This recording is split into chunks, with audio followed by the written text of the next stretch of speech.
So this is the chart of Swami Sivananda. I wanted to highlight his Saturn in particular, but you could also highlight his Rahu here. Swami Sivananda was a guru figure. He was an exalted yogi, very high-level saint from the 20th century. Now he has a Saturn, Mars, Rahu conjunction. That's a very difficult conjunction in general to have for people. His Saturn is trashed in this chart, and yet he was a saint. So I wanted to highlight how a Saturn can be, quote, bad in a chart, and yet he really functioned very well. Now, it's unusual to see a combination like this function in a high level, meaning a refined level. Saturn-Mars conjunctions are people that overwork and overdo things. It's a very disciplined combination. It can be. It's also a combination of breaks and war and friction and conflict and things not working and workaholism and distorted, contorted energy, all sorts of weird things. It's a very difficult combination. You throw Rahu in there and they have no idea what they're doing with it. Now, he was a saint, though.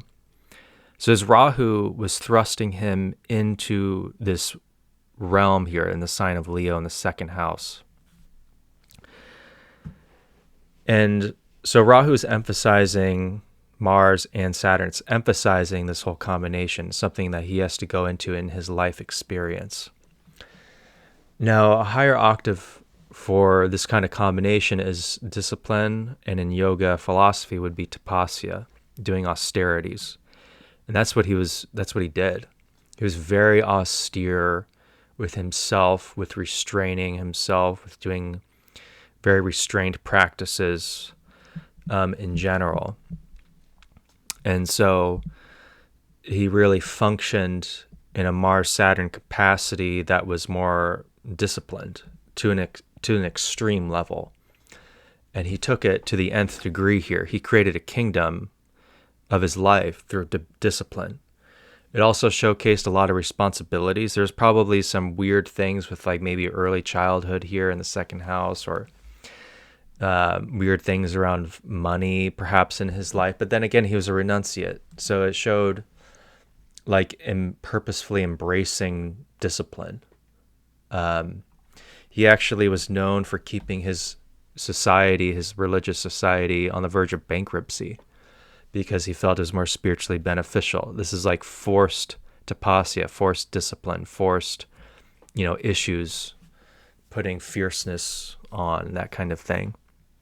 And in Leo, it's like creating a world. It's a very creative sign. So he kind of created this world of tapasya and discipline. So Saturn here showcases the duties he had to face in this regard.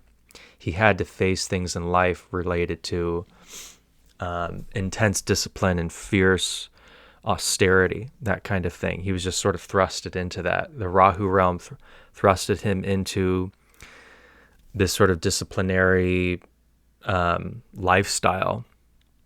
It's also thrusted him into a lot of responsibility. He probably had a lot of nagging responsibilities. This combination, yes, spiritually, it's like a tapasya combination. For a saint, sure.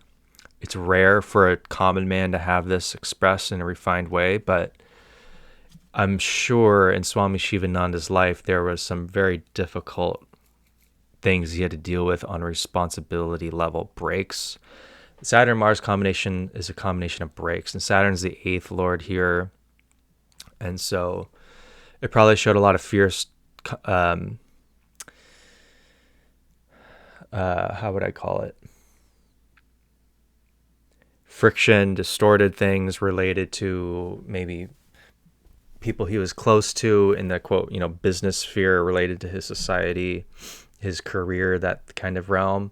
There's definitely probably some issues on an outward level, but that's sort of beside the point. That's just outward life happening. On an internal level, in terms of like his dharmic blueprint, Saturn, the duties he has to face, well, he had to face duties related to spiritual practices, specifically that were very fierce in its practice.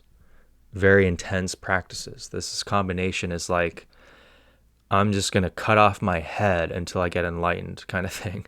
I'm going to stick my arm up above my shoulders until I gain a boon for the next 10 years. That's that kind of level here. And Rahu's thrusting him into this. It's a very interesting combination. Now I'm going to pull back a little bit with his chart, because with charts of saints, unless you yourself are a saint, the astrologer can't tell, in my opinion, that this chart is that of a saint. Swami Sivananda was a great saint. But we have other factors in the chart that are fantastic. He has Jupiter delighted in Scorpio in the 5th house, fantastic for guru and for spiritual practices. Venus forming Malavya Yoga in the 4th house is a boon to the chart in general. Shows a lot of wisdom on his part, potentially. He also has Moon Mula Trikona in the 11th house. That's a boon to a chart. It's also his Lagna Lord. He has Mercury exalted with the Sun. Now, it's a little agitated, but it shows a very, very intelligent person in general here. And so he has some nice things in the chart. The majority of the planets are from the 1st to the 4th. That's a boon to a chart. So he has other things nice that are going on. You always want to be cautious as an astrologer if you saw Saturn, Mars, Rahu combinations just in one sign. You got to look at the whole chart. It's unusual to see this combination operating on a higher frequency of vibration, but it is, and that's why I want to highlight his chart for his Rahu and his Saturn. Saturn's trashed. It doesn't do well in Leo. It's with Mars, an enemy to Saturn. Saturn stars Mars. Saturn's not getting any friendly input from Mercury and Venus. It's hurt by being in the sun signs, hurt by the moon as well. That's all like you would get very worried seeing the Saturn for an everyday person. But for him, it kind of showed a higher octave of creating a kingdom of renunciation, of kind of fierce discipline and fierce focus in that regard. A lot of self-responsibility, a lot of self-restraint in that regard. It's very fascinating. So I wanted to highlight, Saturn is technically not good, but it doesn't mean that somebody can't be refined in their consciousness and in their mind, et cetera, et cetera. So it's a very interesting chart, and that's why I wanted to highlight it in particular. Now, if this was like a celebrity chart, and it was like the same chart but a celebrity, oh yeah, this would be very difficult. This would be very difficult. For the 99.9% of humanity, this is a very difficult combination. But for him, he was able to use the rare kind of Saturn and Leo conjunct Mars energy to a way that worked for him, basically. And he was known for tapasya, he was known for discipline, he was a monk, he was a yogi of a very high magnitude, and I just wanted to highlight that. So it's a very interesting chart, and I wanted to highlight, just because somebody can have a, quote, trashed Saturn, a trashed planet, doesn't mean they are screwed.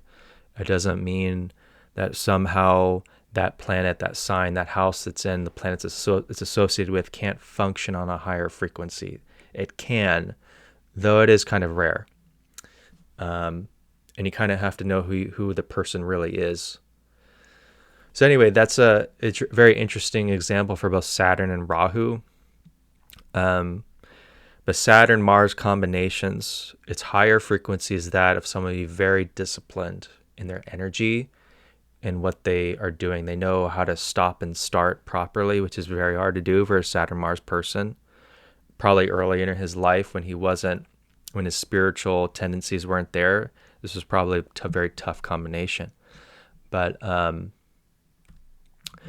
anyway, I just wanted to highlight this very unique combination here. Just to show that Saturn, even though it's in theory not well, it still showcase a higher octave of expression for this saintly individual.